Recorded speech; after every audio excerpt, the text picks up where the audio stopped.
দক্ষিণ ২৪ পরগনা জেলার কাকদ্বীপ বিধানসভার রবীন্দ্র গ্রাম পঞ্চায়েতের কুমারারা এলাকায় রাতের অন্ধকারে গোয়াল ঘরে বিধ্বংসী আগুন।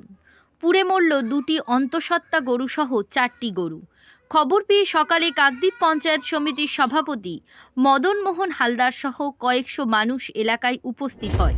আসি দেখি বাড়ির মিডিলে দাউ দাউ করে জ্বলছে, মানে প্রায় শেষ হয়ে এসছে।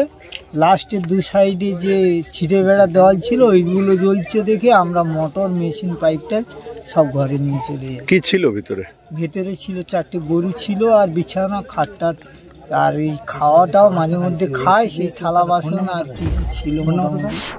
সূত্রের খবর, সনাতন আগিয়ার নামক বছর 75-এর এক বৃদ্ধ বাড়ি থেকে কিছুটা দূরে গোয়ালঘরে প্রতিদিন রাত্রি যাপন করতেন। গতকাল তিনি অনিবার্য কারণবশত আসেননি। হঠাৎ রাত্রি 11:30-12টা নাগাদ আগুনের লেলিহান শিখা দেখে চিৎকার করতে থাকেন এলাকার মানুষজন। আগুনে ভস্মীভূত হয়ে পড়ে গোয়ালঘর। এখান থেকে ফোন করেছিল কয়েকজন যে সল সাহেব এই ঘটনা ঘটেছে। খবর পাওয়ার সঙ্গে সঙ্গে আমি সর্বপ্রথম আমার আইসি সাহেব এবং আমাদের বিডিও সাহেব এবং আমাদের বিধায়ক সাহেবকে ইনফর্ম করলাম যে বিষয়টা ঘটে গেছে এবং স্পটে আমি নিয়ে যাচ্ছি, এবং সেই কারণে সেহেতু আমি এসছি। যে এসে ঘটনা দেখলাম, যে পরিস্থিতি দেখলাম, যা যে ব্যক্তি বা আমাদের ভক্তি আজ্ঞান, তাই তো নামটা সনাতন আগিয়ান, হ্যাঁ, ওনার যা ক্ষতি হয়ে গেছে, যে অবর্ণনীয় ক্ষতি, যা আমাদের পক্ষে পূরণ করা সম্ভব নয়। তবে এটুকু সবাই বলেছেন এবং আমিও বলে যাচ্ছি যে আমরা পাশে থাকবো, এবং ওনাকে আশ্বস্ত করছি যে আপনি ভেঙে পড়বেন না। যতটুকু আমাদের দিক থেকে করার অবশ্যই আপনার সহযোগিতা করবে, আমরা পাশে থাকবো।